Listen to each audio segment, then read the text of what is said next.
Hi guys, it's Cindy Leach, your polymer clay tutor. In today's studio tip, I'm going to share with you 7 tips for claying in the summer.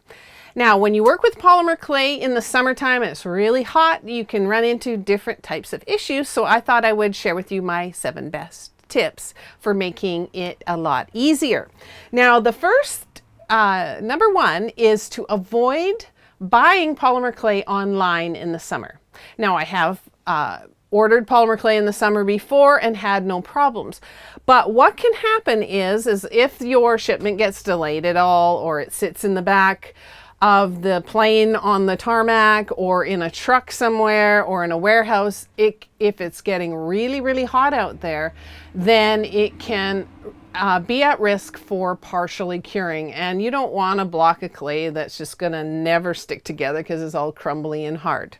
So, unless it's an emergency, avoid buying polymer clay online in the summer. Now, number 2, along the same sort of lines, is that if you go in person and buy polymer clay, don't leave it in the car. If you go to Michael's and you buy a bunch of clay and you put it in your car, and then you go for lunch, and then you go to Costco and you do a bunch of stuff, and you leave it in the car, it can get like way over 100 degrees really in a short period of time. And 100 degrees is kind of the mark. This is Fahrenheit. If you're getting over 100 degrees in Celsius, you're probably dead. But if it's getting over in Fahrenheit, then the clay is going to start hardening, and it's not a prime temperature or anything for baking. You need to be a lot higher than that, but it is going to start hardening, so you don't want to wreck your clay by leaving it in the car.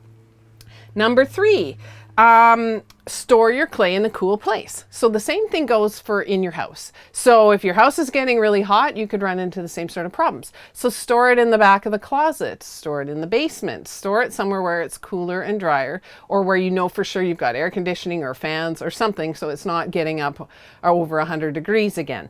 Another option is to put it in the fridge or the freezer. The fridge or freezer will not harm your polymer clay, so you can store it there if you have to. We actually had a student once who liked to go clay when she went to her cabin on the weekends. But during the week, while she was at work, the clay, her cabin would be all closed up and the temperature would get quite high there. So she was storing her clay in the fridge during the week while she was away. Number 4, along that sort of same lines, is if you go to, if it's really hot and you're working with your polymer clay canes, and you go to cut them and it's all warm and squishy, you can get them very distorted very quickly. See, the bottom of that is completely flat. What you can do to avoid that is, when it's round and not all squished, go pop that in the fridge and store it there for a while, and then you can bring it out and cut it when it's cold, and then it'll slice a lot better without distortion. Now, number 5, along that same sort of lines, if you don't want to put it in the fridge, you can use gel packs.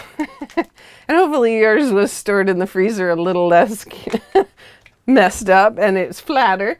But you can use a gel pack, a frozen gel pack, or even a bowl of ice. You can actually just set your clay right into the bowl of ice. The water and the ice is not going to hurt it, and it'll firm up really quite quickly.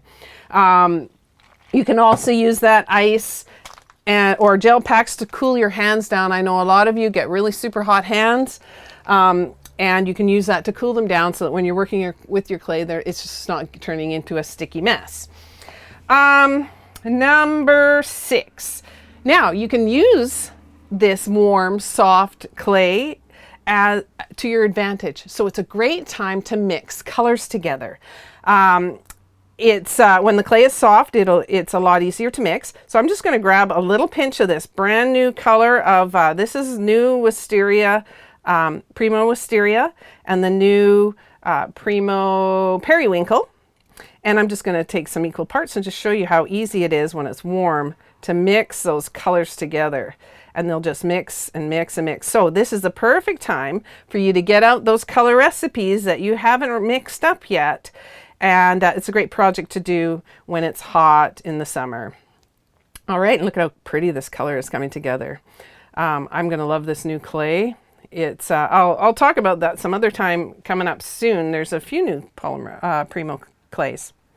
Now, number 7, last one, is only bake when you have a full oven. If you put 2 or 3 little beads in your oven and then bake it for an hour, like we like to bake them to keep them nice and strong, then you're going to get your studio or your craft room, wherever you bake your clay, a lot hotter than you need to. So make sure that you are batching things up and making sure that your oven is completely full before you bake it.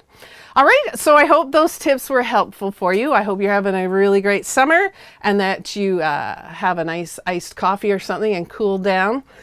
And if you like these tips, do let us know. And if you have suggestions for other things, or if you have summer tips of your own, make sure to leave those in the comment section below.